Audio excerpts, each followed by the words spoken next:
اصلاح کے طور پر ایک بات بتانا چاہتا ہوں. تراویح کی نماز ابھی ہم نے پڑھی. ہم نے دیکھا کہ بہت سارے ہمارے بھائی وتر کی نماز کے پہلے 8 رکعت پڑھنے کے بعد اپنے اپنے گھر کو چلے گئے. میرا گمان ایسا ہے کہ شاید وہ رات میں گھر پہ جا کے تہجد کی نماز پڑھنا چاہتے ہوں اور اس لیے انہوں نے امام کے ساتھ وتر کی نماز نہیں پڑھی. ظاہر ہے کہ کوئی انسان اگر ایسا کر رہا ہے تو مزید ثواب کے لیے کر رہا ہے. مگر ہمیں 2 باتیں یاد رکھنی چاہیے. پہلی بات تو یہ کہ تراویح کی جو نماز ہے اس کے بارے میں اللہ کے رسول صلی اللہ علیہ وسلم کی صحیح حدیث ہے کہ یہ نماز ہمیں امام کے ساتھ اگر ہم یہ نماز پوری پڑھتے ہیں حتیٰ ینصرف، یہاں تک کہ امام اس نماز کو کمپلیٹ کر لے، یہ نماز پوری ہو جائے.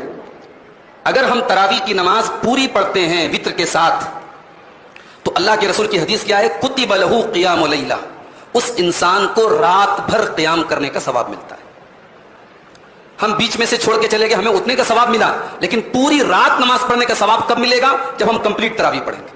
ایک بات. دوسری بات یہ کہ اللہ کے رسول صلی اللہ علیہ وسلم ایک ہی رات میں تراویح اور تہجد کے نام سے 2 الگ الگ نماز نہیں پڑھتے تھے. جو آپ کی سنت ہے، جو آپ کا طریقہ ہے، وہ کیا ہے؟ جو حضرت عائشہ کی مشہور حدیث ہے صحیح بخاری اور صحیح مسلم کی کہ اللہ کے رسول صلی اللہ علیہ وسلم 11 رکعت سے زیادہ نہیں پڑھتے تھے. تو ہم اور آپ، ہم یہ نہیں کہتے کہ یہ غلط ہے یا ناجائز ہے، لیکن ہمارے لیے بہتری یہ ہے کہ ہم سنت کی پیروی کریں. ہم 11 رکعت سے زیادہ نہ پڑھیں. اگر ہمیں شوق ہے رات کے آخری حصے میں پڑھنے کا، کوئی بات نہیں، ہم تراویح کی نماز میں نہ آئیں، ہم رات میں اٹھ کر کے آخری حصے میں گھر میں اکیلے پڑھ لیں. مگر یہ یاد رہے کہ ہم گھر پہ رات میں اکیلے جو نماز پڑھیں گے اس میں وہ ثواب نہیں ملے گا جو امام کے ساتھ آپ کو تراویح میں مل رہا ہے. تو اس لیے میری گزارش ہے کہ آپ حضرات تراویح کی نماز جب پڑھیں تو مکمل پڑھیں.